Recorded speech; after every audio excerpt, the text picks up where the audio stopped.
Hi everyone, this is Mr Neel Raithatha, also known as the Wax Whisperer. Thank you for joining me in my latest video.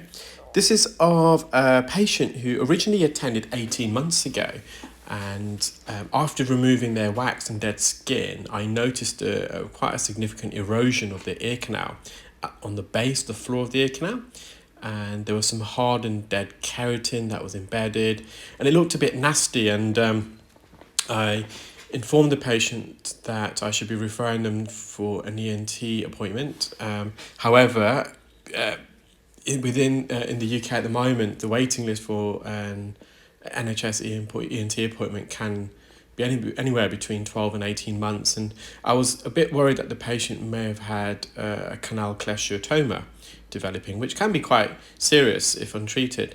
And fortunately for the patient, they had some private healthcare insurance, and they were seen actually the very next day by a colleague, an ENT consultant whom I'd recommended, and the patient underwent CT scans, and they underwent an examination under anesthesia because they found that the erosion very, very sensitive. So again, I've got to be very, very careful here because there's a very sensitive erosion. The bone is exposed. You can see the erosion now.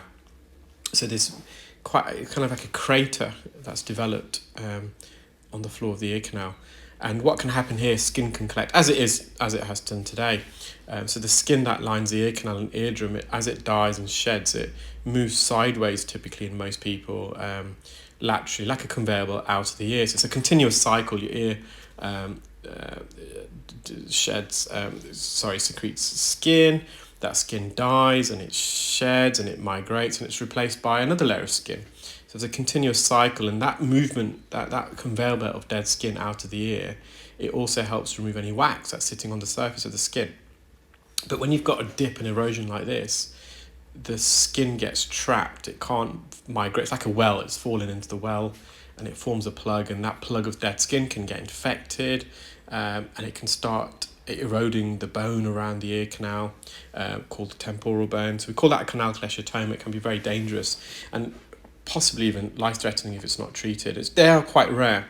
So the patient saw ENT, had a CT scan. It was somewhat inconclusive, so the surgeon performed an examination under anaesthetic, and they did find signs of canal cholesteatoma forming, and they under anaesthesia managed to remove that, and they treated the ear with some medication, and they were discharged, but they were advised to either come see myself or themselves on a regular basis just to get this skin removed.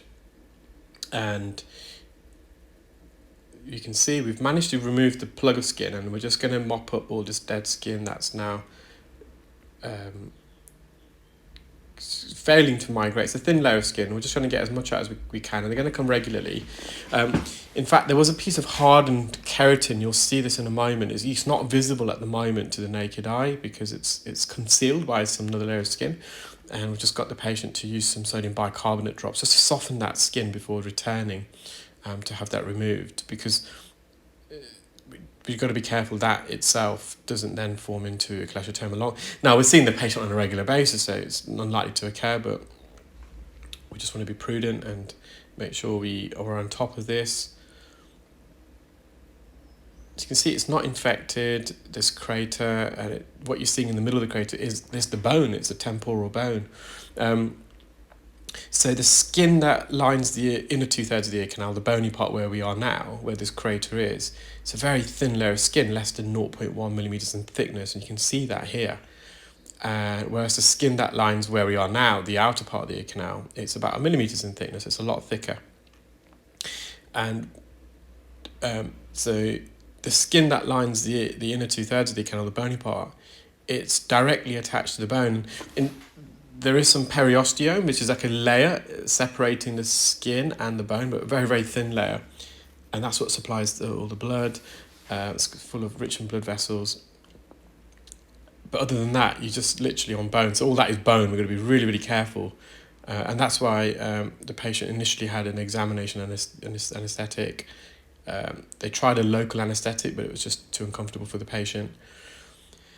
So the skin that lines the outer third of the ear canal, that's a lot thicker. That's about 1 millimeters in thickness, and it's therefore provides a bit of a buffer region. And there's no bone on the outer third of the ear canal, it's all cartilage.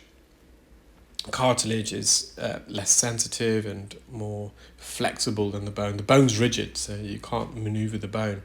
Now, you will see now there's some hardened keratin just there at 12 o'clock on screen. So I'm going to approach that, but it's rock solid, this.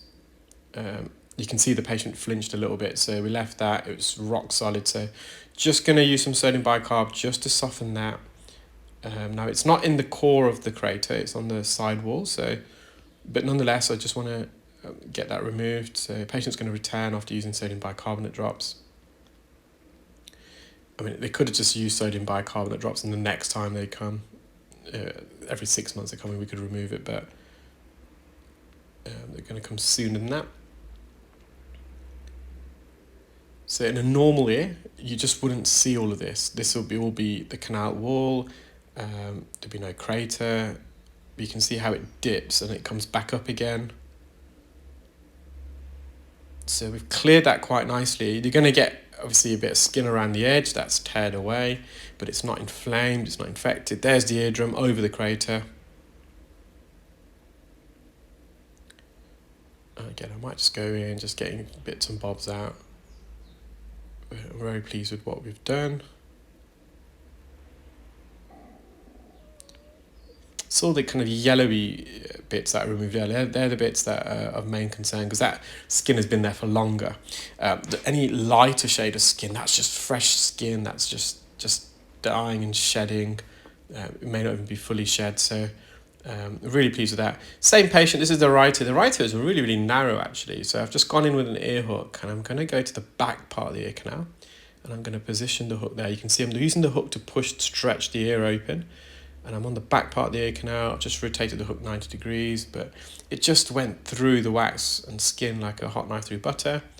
So again, just using microsuction here. There's quite a few hairs as well here, which didn't affect the procedure, but I can appreciate as a viewer. It can sometimes obscure the view, but that's the reality of our ears. So we're a lot of us, as we get more older, and the male species, should I say, we're more prone to having hairs not only in our ears but up our nostrils and on the side of our ears, in places where we don't really want them to be and where we want the hairs to be.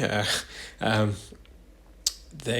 hair follicles get smaller and the hair gets thinner, so it's quite an oddity. So you can see we're just manoeuvring this plug of wax skin out of the ear, going around the bends again. So the patient's got quite a bendy ear, and I'm just going up and down, left and right, just trying to wriggle this out. Got it on a nice big plug. I'm going to go in, and you can see the front part, you can see the eardrum there. The front part of the ear canal is quite, it protrudes outwards a bit.